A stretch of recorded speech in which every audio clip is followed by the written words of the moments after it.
കേരളവും കർണാടകയും മുൾമുനയിലാണ്. 72 മണിക്കൂറായി മണ്ണിടിച്ചിൽ കുടുങ്ങിയ മലയാളിയായ യുവാവിനെ കുറിച്ച് ഒരു വിവരവുമേയില്ല. കർണാടകയിലെ അങ്കോലയിൽ അപ്രതീക്ഷിതമായി ഉണ്ടായ അപകടത്തിൽ കുടുങ്ങിയ ലോറി ഡ്രൈവർ അർജുനെ കണ്ടെത്താൻ ശ്രമം തുടരുകയാണ്. പ്രതികൂല കാലാവസ്ഥ കനത്ത വെല്ലുവിളിയാണ്. ഗംഗാവലിപ്പുഴ നിറഞ്ഞൊഴുകുകയാണ്. നാവികസേനയുടെയും ഹെലികോപ്റ്ററിന്റെയും സഹായവും തേടിയിട്ടുണ്ട്.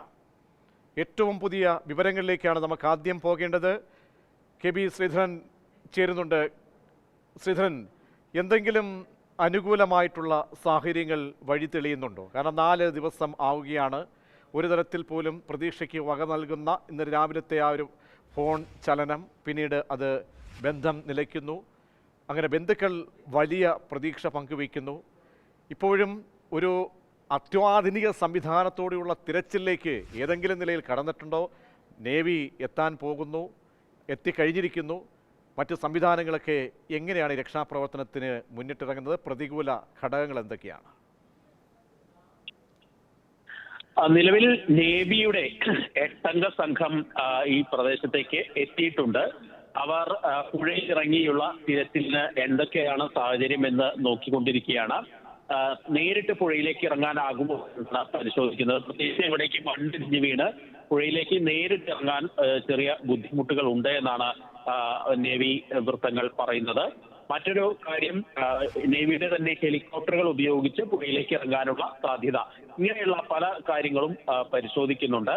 ഏതായാലും ഇപ്പോൾ നേവിയുടെ ഒരു സംഘം ഇന്ന് എത്തിയത് കൂടുതൽ ആശ്വാസകരമായിട്ടുള്ള ഒരു കാര്യമാണ്. ഇന്നലെ മുതൽ തന്നെ കാർവാറിൽ നിന്നുള്ള നേവിയുടെ കദംബ സംഘം, മുങ്ങൽ വിദഗ്ധരുടെ സംഘം ഈ പ്രദേശത്തേക്ക് എത്തിയിരുന്നു.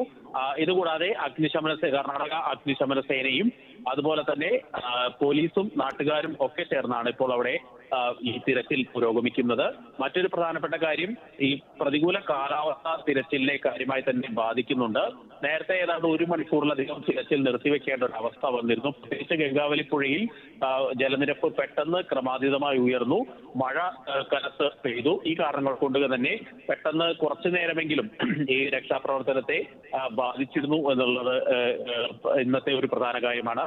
ഏതായാലും രാവിലെ ചില ശരീരഭാഗങ്ങൾ ഈ പുഴയോടത്തുനിന്ന് കിട്ടിയിരുന്നു. ഇത് ആരുടേതാണ് എന്ന് തിരിച്ചറിഞ്ഞിട്ടില്ല. അതെല്ലാം തന്നെ ഇപ്പോൾ അങ്കോലയിലെ ആശുപത്രിയിലേക്ക് എത്തിച്ചിട്ടുണ്ട്. ആശ്വാസകരമായിട്ടുള്ള അല്ലെങ്കിൽ ഒരു ശുഭപ്രതീക്ഷ എന്നൊക്കെ നമ്മൾ പറയുന്ന ഒരു പ്രധാന കാര്യം, ഇന്നലെ രാത്രി വരെയൊക്കെ ഈ വണ്ടിയുടെ എഞ്ചിൻ ഓൺ ആയിരുന്നു. അതുകൊണ്ട് തന്നെ ഇതിനുള്ളിൽ AC സംവിധാനമൊക്കെ ഉണ്ട്. അർജുന് സർവൈവ് ചെയ്യാൻ സാധിക്കും എന്നുള്ള ഒരു പ്രതീക്ഷ ബന്ധുക്കളൊക്കെ മുന്നോട്ട് വെക്കുന്നുണ്ട്. GPS സിഗ്നൽ തിരച്ചിൽ നടത്തുന്നില്ല ഒരു കാര്യം ബന്ധുക്കൾ പറയുന്നുണ്ട്. അർജുന്റെ സഹോദരി ഭർത്താവും ഉൾപ്പെടെ ആ പ്രദേശത്ത് കഴിഞ്ഞ 3 ദിവസമായി തുടരുകയാണ്. ഏതായാലും ഇവർ പറയുന്ന ഒരു പ്രദേശത്ത് രക്ഷാപ്രവർത്തനം അല്ലെങ്കിൽ തിരച്ചിൽ നടത്തുന്നില്ല.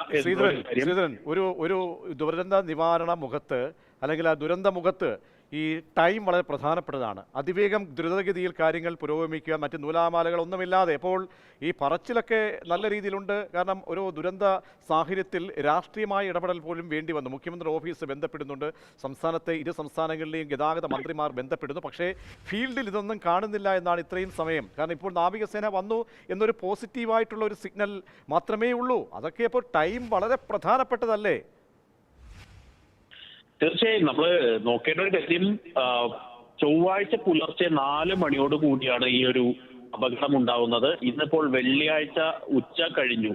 ഇത്രയും സമയം രക്ഷാപ്രവർത്തനം നീണ്ടുപോവുക എന്നുള്ളത് നമുക്ക് ഒട്ടും അല്ലെങ്കിൽ ദുരന്ത നിവാരണ സംവിധാനങ്ങളുടെ പോരായ്മ കാണിക്കുന്ന ഒരു കാര്യമാണ്. കാര്യത്തിൽ യാതൊരു സംശയവുമില്ല. ഈ ബന്ധുക്കൾ പറയുന്ന ഏറ്റവും ഒരു പ്രധാനപ്പെട്ട ഒരു കാര്യമുണ്ട്, മാനുഷികമായിട്ടുള്ള ഒരു ഇടപെടൽ ആ ഭാഗത്ത് നിന്ന് പോലീസിന്റെയോ ഉദ്യോഗസ്ഥ സംവിധാനത്തിന്റെയോ ഭാഗത്തു നിന്ന് ഉണ്ടായില്ല എന്നാണ് അവർ പറയുന്നത്. ഒരു വശത്ത് മഴയും അതുപോലെ തന്നെ മണ്ണിടിച്ചിലുള്ള നമുക്ക് കാത്തിരിക്കാം, പ്രാർത്ഥനയോടെ ഈ രക്ഷാദൗത്യത്തിനൊപ്പം ചേരാം. അങ്ങനെ വീഴ്ചകൾ ഒരിക്കലും ഈ ദുരന്തമുഖത്തുണ്ടാകാൻ പാടില്ല. കാലതാമസം എന്നത് ഒരുപാട് പേരുടെ ജീവൻ ഇപ്പോൾ തന്നെ എടുത്തു കഴിഞ്ഞു. 9ഓളം മരണം റിപ്പോർട്ട് ചെയ്യപ്പെടുന്നു ഈ ദുരന്തവുമായി ബന്ധപ്പെട്ട്. അപ്പോൾ ഇനി അർജുന് വേണ്ടിയുള്ള കാത്തിരിപ്പാണ്. നമ്മുടെ ഇപ്പോൾ അതിഥികളായി ചേരുന്നത് ഡോക്ടർ KG താര തത്സമയം ചേരുന്നുണ്ട്. ദുരന്ത നിവാരണ വകുപ്പിൻ്റെ മുൻ മേധാവി തത്സമയം ചേരുന്നുണ്ട്. ഒപ്പം PU ദാസ്, മുൻ മണ്ണ് സംരക്ഷണ ഗവേഷകൻ കൂടിയാണ്. ഡോക്ടർ KG താര, ഈ ദുരന്തത്തെക്കുറിച്ച് നമുക്ക് ഈ വ്യക്തമായ വിവരങ്ങൾ കിട്ടുന്നത് ഇന്നാണ്. പക്ഷേ അതിനു മുമ്പ് തന്നെ ഈ ദുരന്തം സംഭവിച്ചു എന്നുള്ളതും യാഥാർത്ഥ്യമാണ്. അപ്പോൾ 4-ാം ദിവസം എത്തുമ്പോൾ മണ്ണിലടിയിലാണ് ഒരു ജീവനിരിക്കുന്നത്. അങ്ങേയറ്റം നമ്മൾ ഒരു പൊളിറ്റിക്കലി പോലും ആളുകൾ ഇടപെടുകയാണ്. മുഖ്യമന്ത്രിയുടെ ഓഫീസിലേക്കൊക്കെ ഇടപെട്ട് അവിടുത്തെ മുഖ്യമന്ത്രിയുമായി കോർഡിനേഷൻ നടത്തുന്നു. എന്നിട്ട് കൂടി അവിടേക്ക് NDRFിൻ്റെയും പോലീസിൻ്റെയും ഒക്കെ സംഘങ്ങൾ മാത്രമാണ്. അവർക്കും അവിടേക്കൊന്നും ചെയ്യാൻ കഴിയാതെ പോകുന്ന ഒരു സമയം വളരെ പ്രധാനപ്പെട്ടതല്ലേ ഇവിടെ, ഡോക്ടർ KG താര? തീർച്ചയായിട്ടും അതെ. ഈ അത്യന്തം ദാരുണമായ ഒരു സംഭവമാണ് ഇപ്പോൾ നടന്നുകൊണ്ടിരിക്കുന്നത്. കാരണം ഞാൻ ആലോചിക്കുകയായിരുന്നു, ഈ നമ്മുടെ നാട്ടിലെ ഒരു ജീവൻ അത് അപകടത്തിൽപ്പെട്ടാൽ വളരെ ശുഷ്കാന്തിയോടുകൂടി അത് എല്ലാ സംവിധാനങ്ങളും അത് ആ ജീവൻ രക്ഷിക്കുക എന്നുള്ള ഒറ്റ ലക്ഷ്യത്തോടു കൂടി പ്രവർത്തിക്കുന്നത് നമ്മൾ കാണുന്നുണ്ട്. അതിന് മുമ്പുള്ള ഇപ്പോൾ ദുരന്ത നിവാരണം എങ്ങനെ നടക്കുന്നു എന്നുള്ളത് ഒരു ഭാഗത്ത് മാറ്റി വെച്ചുകൊണ്ട് തന്നെ അതിപ്പോൾ വളരെ ഫലപ്രദമാണോ എന്ന് ചോദിച്ചാൽ അല്ല, നമ്മുടെ നാട്ടിലും അല്ല. പക്ഷേ ഒരു ജീവൻ രക്ഷിക്കാൻ വേണ്ടി സകല സന്നാഹങ്ങളും സംവിധാനങ്ങളും ഒരുമിച്ചിറങ്ങുന്ന ഒരു കാര്യമാണ് നമ്മൾ നമ്മുടെ നാട്ടിൽ കേരളത്തിൽ കണ്ടുവരുന്നത്. ഇവിടെ 3 ദിവസമായിട്ട് ഏറ്റവും അത്യാവശ്യം വേണ്ട ഇപ്പോൾ ഈ GPS സിഗ്നൽ ഉണ്ട് എന്നുള്ള വാർത്തയാണ് ഞാൻ കാണുന്നത്. അപ്പോൾ അതിൻ്റെ അർത്ഥം അതിനകത്ത് ആ വണ്ടിക്കകത്ത് അദ്ദേഹം കുടുങ്ങി കിടക്കുകയാണോ എന്താണെന്ന് മനസ്സിലാവുന്നില്ലല്ലോ. അപ്പോൾ ആ മണ്ണ് എത്രയും പെട്ടെന്ന് മാറ്റുക എന്നുള്ളതാണ് ഏറ്റവും പ്രഥമമായ കാര്യം. അപ്പോൾ ആ മണ്ണ് മാറ്റാനായിട്ട് JCBയുടെ സഹായമോ അല്ലെങ്കിൽ വേറെ എന്തെങ്കിലും കൊണ്ടുവരാൻ സാധിക്കുമോ? അവിടുത്തെ ആ പ്രകൃതിയുടെ ഭൂവിഭാഗത്തിൻ്റെ പ്രത്യേകത എനിക്ക് കാണാൻ സാധിച്ചിട്ടില്ല. റിപ്പോർട്ടുകളിൽ കൂടിയുള്ള അറിവുകൾ മാത്രമേ ഉള്ളൂ. അപ്പോൾ ഏറ്റവും പ്രധാനം ആ മണ്ണ് മാറ്റി ഈ ഇദ്ദേഹത്തിൻ്റെ ജീവൻ അവിടെ ജീവനോടുകൂടി ഉണ്ട്. 3 ദിവസത്തെ കാലതാമസം എന്ന് പറയുന്ന വളരെ ദാരുണവും പ്രതിഷേധാർഹവുമായിട്ടുള്ള ഒരു കാര്യം. ഇപ്പോൾ താങ്കൾ റിപ്പോർട്ട് ചെയ്തതുപോലെ ഒരു രാഷ്ട്രീയ ഇടപെടൽ വേണ്ടി വരുന്നു എന്ന് പറഞ്ഞു കഴിഞ്ഞാൽ ഇതിനേക്കാൾ ശോചനീയമായ ഒരു അവസ്ഥ വേറെ ആലോചിക്കാനില്ല. മാഡം, അത് പറയാൻ കാരണം ഒന്ന് നോക്കൂ. അതായത് ഈ അങ്കോല പോലീസ് സ്റ്റേഷനിലേക്ക് ഈ ബന്ധുക്കൾ പോവുകയാണ്. ഈ ബന്ധുക്കൾ പറയുകയാണ് GPS-ലെ ഈ സംവിധാനമൊക്കെ അവർ കാണിച്ചു കൊടുക്കുകയാണ്. സിഗ്നൽ ലഭിക്കുന്നുണ്ട്, ഫോൺ ഇവിടെ ബന്ധപ്പെടുന്നുണ്ട്. കാരണം നമുക്ക് പ്രാഥമികമായിട്ട് ചെയ്യാവുന്ന കാര്യങ്ങൾ പോലും അവിടെ ചെയ്തിട്ടില്ല. അവർക്ക് ഗൗരവത്തോടെ ഈ പോലീസ് സംവിധാനം കൈകാര്യം ചെയ്തിട്ടില്ല എന്ന് പറയുമ്പോഴാണ് പിന്നീട് ഒരു പൊളിറ്റിക്കലി ഇവിടുന്ന് ഇടപെടൽ നടത്തുകയാണ്. കാരണം കോൺഗ്രസ് ഭരിക്കുന്ന സംസ്ഥാനമാണ്. KC വേണുഗോപാൽ ഉൾപ്പെടെ VD സതീശൻ ഉൾപ്പെടെ അവിടെ മുഖ്യമന്ത്രിയുമായി സംസാരിക്കുന്നു. അവിടെ നിന്നും ആളുകളെ അങ്ങോട്ട് നിയോഗിക്കുന്നു. എന്നിട്ട് കൂടി ഇപ്പോൾ നമുക്കൊരു നോക്കുമ്പോൾ എന്തോ ഇപ്പോൾ ശരിയാകും എന്നുള്ള രീതിയിലാണ്. പക്ഷേ അവിടെയുള്ള ആളുകൾ പറയുന്നതൊന്നും അവിടെ ഗ്രൗണ്ടിൽ ഒരു ചലനമേ ഇല്ല. അവർ നോക്കുമ്പോൾ കുറച്ച് 1-2 JCB വരുന്നു, മണ്ണ് മാന്തുന്നു. കുറച്ച് മണ്ണ് മാന്തുമ്പോഴത്തേക്കും മുകളിൽ നിന്ന് താഴേക്ക് പതിക്കുകയാണ്. കാരണം രക്ഷക്കിറക്കുന്ന ആളുകളുടെയും ഒക്കെ തന്നെ അവരുടെയും ജീവൻ വളരെ ഫലവത്താകേണ്ടതാണ്, സുരക്ഷിതമാകേണ്ടതാണ്. അപ്പോൾ ഒരു കോർഡിനേഷൻ്റെ കുറവ് ഇത്രയും ദിവസമായി, ഇന്ന് സുപ്രഭാതത്തിൽ ഉണ്ടായതല്ല. അപ്പോൾ ഒരു ദുരന്ത മുഖത്ത് ഇങ്ങനെയാണോ കൈകാര്യം ചെയ്യേണ്ടത് എന്ന് വളരെ പ്രധാനപ്പെട്ട ഒരു ചോദ്യമല്ലേ അത്? തീർച്ചയായിട്ടും ഇങ്ങനെയല്ല കൈകാര്യം ചെയ്യേണ്ടതെന്നുള്ളതിന് ഒരു സംശയവുമില്ല. അപ്പോൾ എനിക്ക് ഒരു കാര്യം എൻ്റെ മനസ്സിൽ തോന്നുന്നത്, ഈ വേണ്ടി വന്നാൽ നമ്മൾ അവരുടെ ഡോക്ടർ KG താര ഒന്ന് ഇടപെടട്ടെ. നമ്മുടെ ആ ദുരന്ത മുഖത്തുള്ള ഒരു വ്യക്തി, ആ സംഭവ സ്ഥലത്ത് നിൽക്കുന്ന ആള് നമ്മോടൊപ്പം ഇപ്പോൾ ചേരുകയാണ്. മനാഫ് തത്സമയം സൂമിൽ അവിടെ നിന്നും ചേരുന്നുണ്ട്. മനാഫ്, എന്തെങ്കിലും ശുഭപ്രതീക്ഷയ്ക്ക് വകയുള്ള ചലനങ്ങൾ കാണുന്നുണ്ടോ താങ്കൾ? നേവിയൊക്കെ അവിടേക്ക് എത്തുന്നു എന്ന് പറയുന്നുണ്ട്. എത്തിക്കോട്ടെ, പക്ഷേ നമ്മുടെ ജീവൻ അടിയിൽ കിടക്കുകയാണ്. അതിന് തക്ക രീതിയിലേക്ക് മണ്ണൊക്കെ മാറ്റുന്ന തരത്തിലേക്ക് എന്തെങ്കിലും കാര്യങ്ങൾ നിങ്ങൾക്ക് അറിയിപ്പുകളായി ലഭിക്കുന്നുണ്ടോ? എന്നെ കാണാവോ? പറഞ്ഞോളൂ അതിവേഗം. ഇപ്പം റോഡിലുള്ള മണ്ണ് മാത്രമേ മാറ്റിയിട്ടുള്ളൂ. നമ്മളെ ലോറി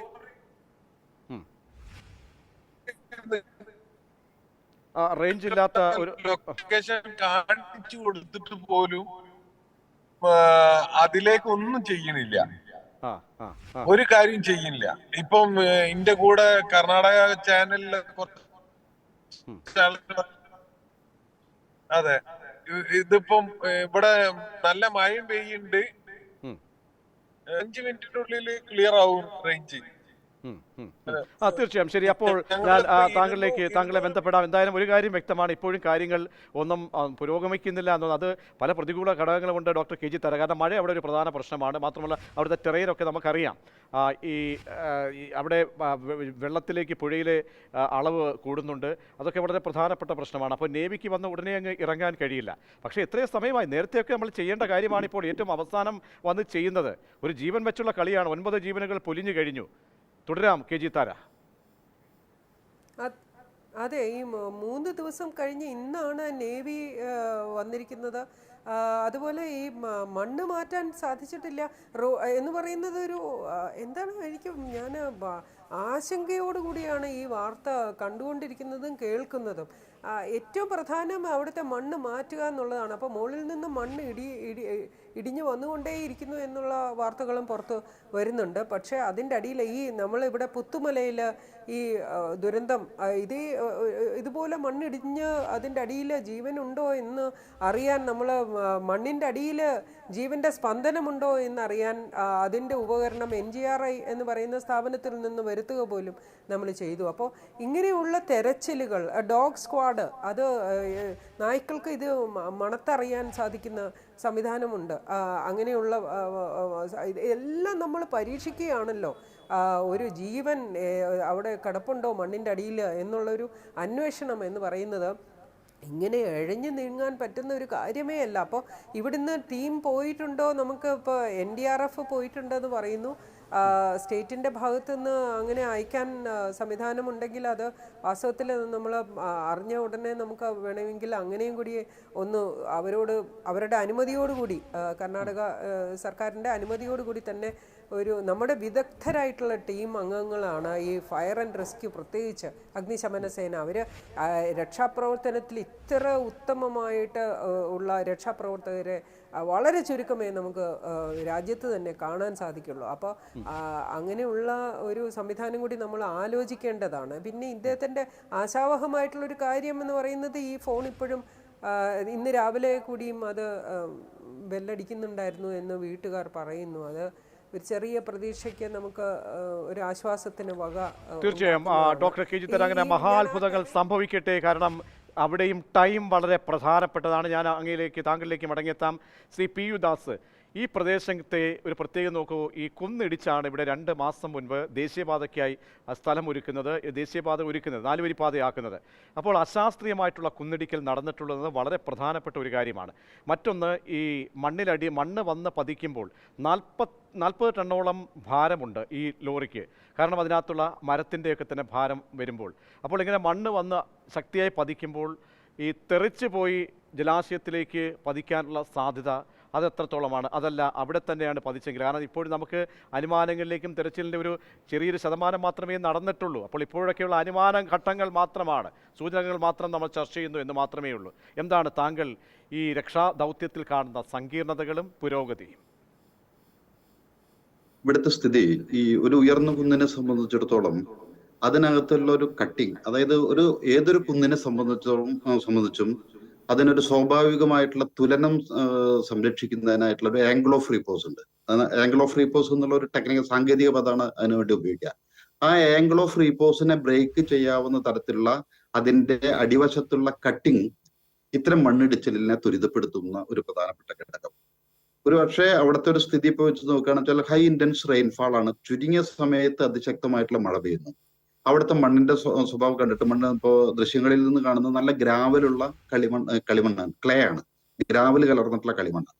ഇത് അതിന്റെ ഇൻഫിൽട്രേഷൻ കൂടുന്നതിനനുസരിച്ച് തന്നെ മണ്ണും ഈ കല്ലിന്റെ അതായത് പെബിൾസ് ആയിട്ടുള്ള ഈ തരികളും തമ്മിൽ വേർപ്പെടുന്ന ഒരു പ്രക്രിയ ആരംഭിക്കുക, ഡിസിൻറ്റഗ്രേഷൻ നടക്കുകയാണ്. ഇത് മണ്ണിടിച്ചലിനെ ഈ പറയുന്ന ആംഗിൾ ഓഫ് റീപോസ് ബ്രേക്ക് ചെയ്യുന്നതും ഒപ്പം തന്നെ അതിശക്തമായിട്ടുള്ള മഴയും കൂടി സംഭവിക്കുമ്പോൾ ഇതിനകത്തേക്കുള്ള കൂടുതലായിട്ടുള്ള വെള്ളം ഇറങ്ങുന്ന സമയത്ത് വലിയ ടൺ കണക്കിന് ഭാരമുള്ള മണ്ണിന്റെ ഭാഗങ്ങളാണ് ഇടിഞ്ഞ് റോഡിലേക്ക് വീഴുന്നത്.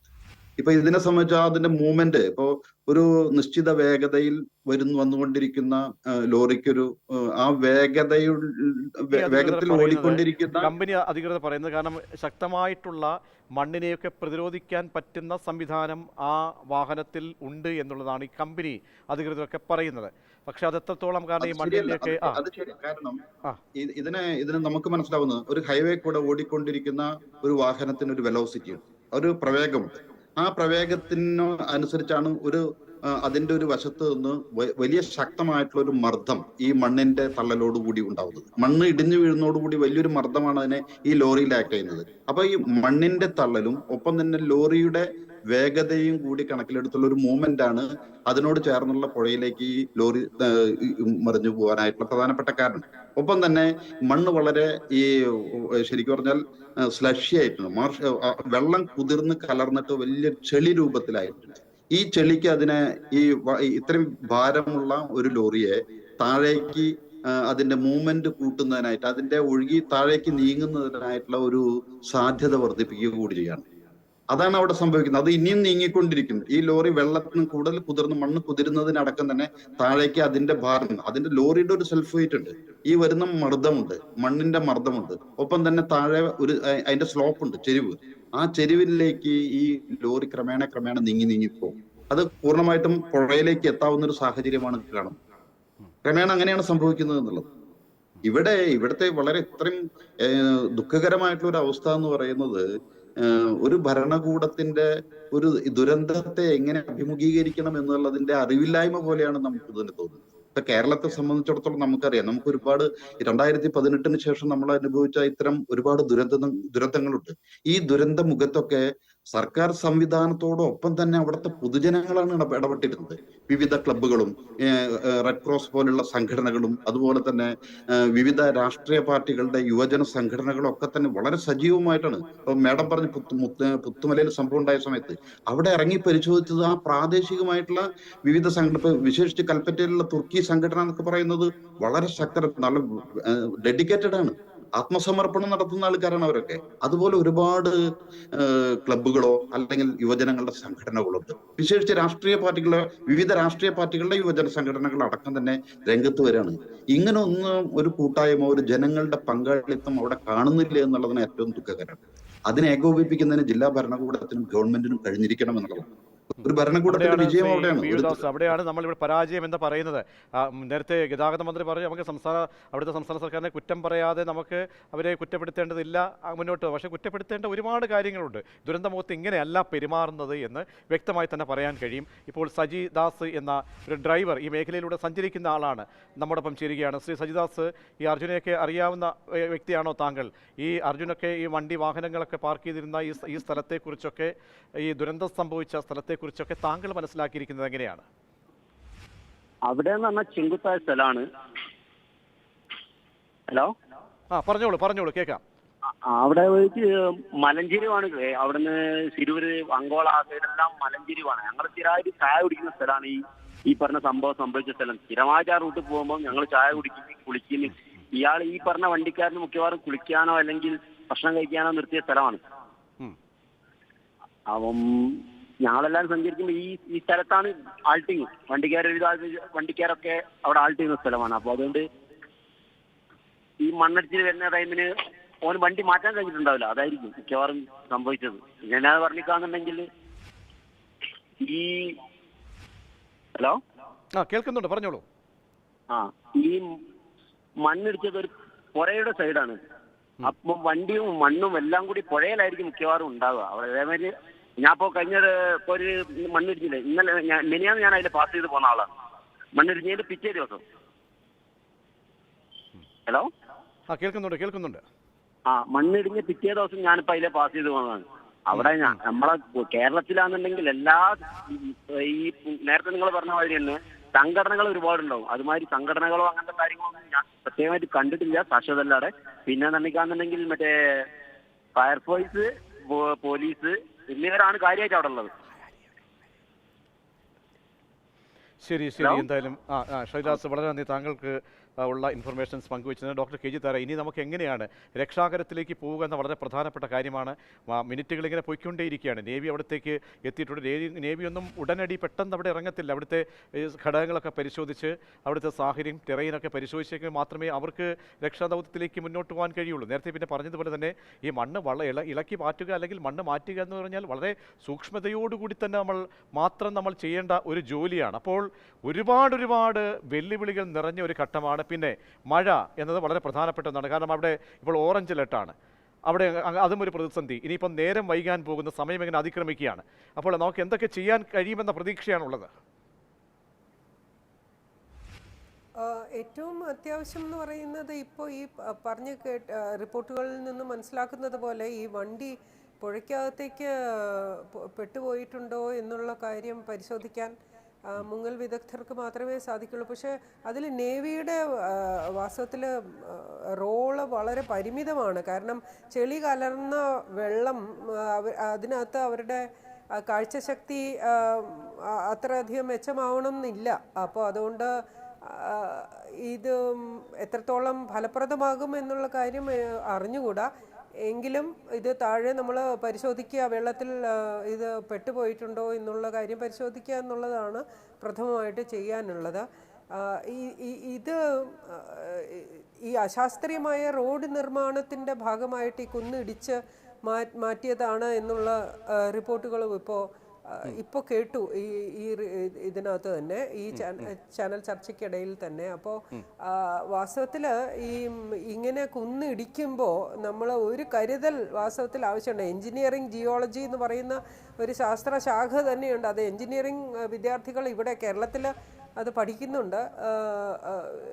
ഈ സിലബസിൽ അതെല്ലാം ഉൾപ്പെടുത്തി ഉള്ള ഒരു മുന്നോട്ട് പോക്കാണ് ഇനി ഇത്തരം അപകടങ്ങളിൽ ആവർത്തിക്കാതിരിക്കാനുള്ള ഒരു മാർഗം. ഇപ്പോൾ ഏറ്റവും പ്രധാനമായിട്ട് അവിടെ ചെയ്യാനുള്ളത് NDRFൻ്റെ ഒരു ടീമിനെ വിളിക്കുക, ഈ മുങ്ങൽ വിദഗ്ധരെ വിളിക്കുക, അതുപോലെ ഈ മണ്ണ് അവിടെ നിന്ന് മാറ്റുക. GPS ലൊക്കേഷൻ ഇപ്പോൾ കിട്ടുന്നുണ്ടോ എന്നുള്ള കാര്യം എനിക്ക് അറിവില്ല. ഇവിടുന്ന് ഏതെങ്കിലും ഒരു സംഘം അങ്ങോട്ടേക്ക് പോകേണ്ടതുണ്ടെങ്കിൽ രക്ഷാപ്രവർത്തനത്തിന് അതും സർക്കാർ തലത്തിൽ തന്നെ തീരുമാനിക്കാവുന്നതാണ്. തീർച്ചയായും വളരെ നന്ദി ഡോക്ടർ കെ ജി താര. ഒപ്പം ശ്രീ പി യു ദാസും പ്രതികരിച്ചതിന്. GPS സംവിധാനമൊക്കെ തന്നെ സിഗ്നലായി കിട്ടും. കാരണം അത് കിട്ടുമെന്നാണ് പറയുന്നത് കമ്പനി അധികൃതരൊക്കെ പറയുന്നത്. കാരണം വാഹനം നിന്ന് പോയി കഴിഞ്ഞാലും എന്നാണ് പറയുന്നത്. മനാഫ് കൂടി ചേരുന്നുണ്ട് സംഭവ സ്ഥലത്ത് നിന്നും. മനാഫ് നേരത്തെ കണക്ട് ചെയ്യാൻ പറ്റിയില്ല. എന്താണ് മനാഫിന് പുതിയ വിവരങ്ങൾ അനുസരിച്ച് എന്തെങ്കിലും ഡെവലപ്മെൻറ്റ് പോസിറ്റീവായിട്ടുണ്ടോ രക്ഷാപ്രവർത്തനത്തിന്? ആരൊക്കെ ബന്ധപ്പെട്ടു? താങ്കളെ വളരെ ചുരുക്കി.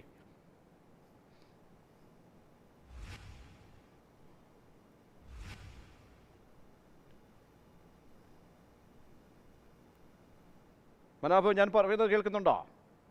മനാഫിൻ്റെ ആ ഓഡിയോ മ്യൂട്ടാണ്, ഒന്ന് ഓണാക്കണം മനാഫ്.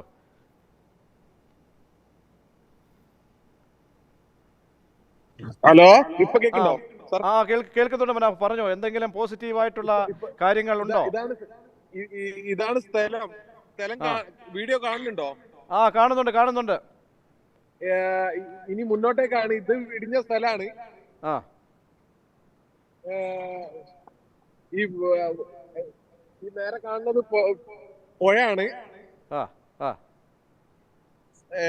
ഇത് പണികളൊന്നും നടക്കണില്ല സാർ. ഹലോ, അതായത് മണ്ണ് കുറച്ചെടുത്ത് മാറ്റുക എന്നല്ലാതെ വേറൊന്നും നടക്കണില്ല. ഹലോ, ഞാൻ സാറിന് വേണമെന്നുണ്ടെങ്കിൽ കാണിച്ചു തരാം. ഈ കാറിൽ കയറിയിട്ട് ഇത് ദുരന്തം നടന്ന സ്ഥലത്തേക്ക് ഞാൻ കാണിച്ചു തരാം സാറിന്. ഹലോ, ഇത് കണ്ടില്ലേ? തീർച്ചയായും മനാഫ് ആ വീഡിയോ പെട്ടെന്ന് തന്നെ നമുക്ക് അയച്ചു തരണം. നമ്മൾ വല്ലപ്പോഴും ഒരു വണ്ടി മണ്ണ് എടുക്കുക എന്നല്ലാതെ